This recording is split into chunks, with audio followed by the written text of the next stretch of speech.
George felt awful. He'd kept the man up again. Okay, George, I'm going on my run.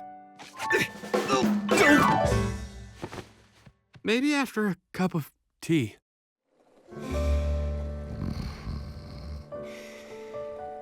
If only he had some way to quietly find the kitchen in the dark. He couldn't see or hear his way. Maybe George could taste his way.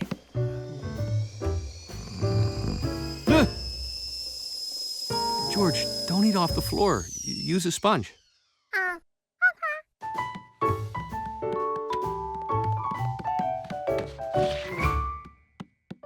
Okay, so he couldn't use taste. What other senses were there? Want some honey in your oatmeal?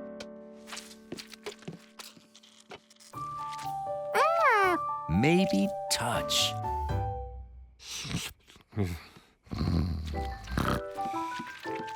If George felt honey with his feet, he'd know he was going the wrong way.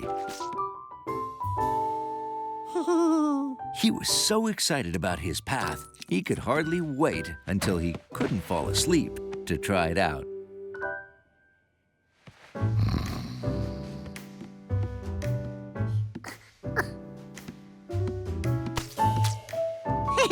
The honey was working.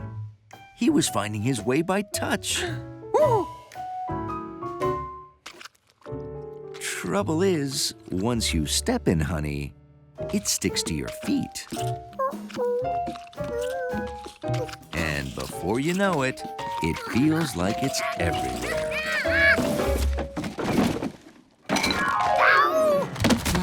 George, what are you doing? Oh. Ooh.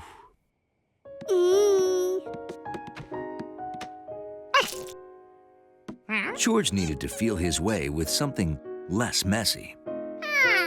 Maybe something soft.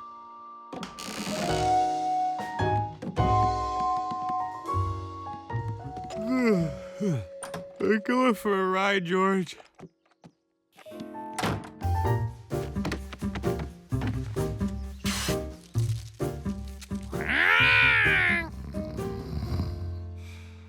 George's soft path had to work.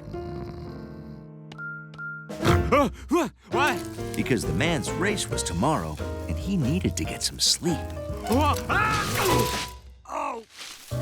I'm okay. George's stuffed animals would tell him where the furniture was, but he needed more soft things to lead him to the kitchen.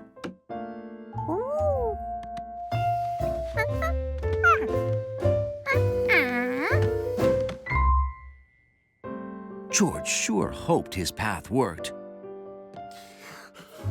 Sorry, so late. I kept falling asleep.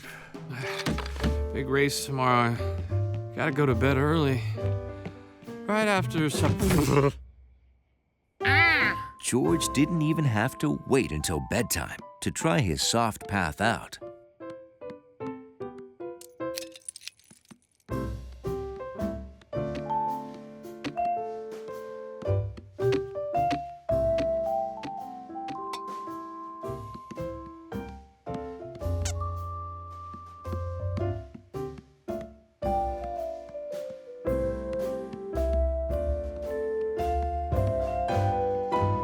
He did it.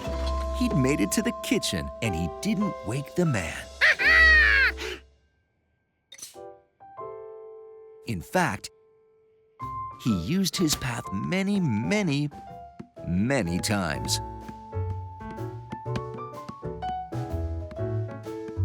Because he was so excited about the man's race tomorrow, he was the one who couldn't sleep.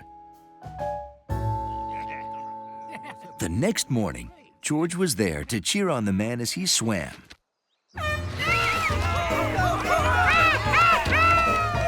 And rode.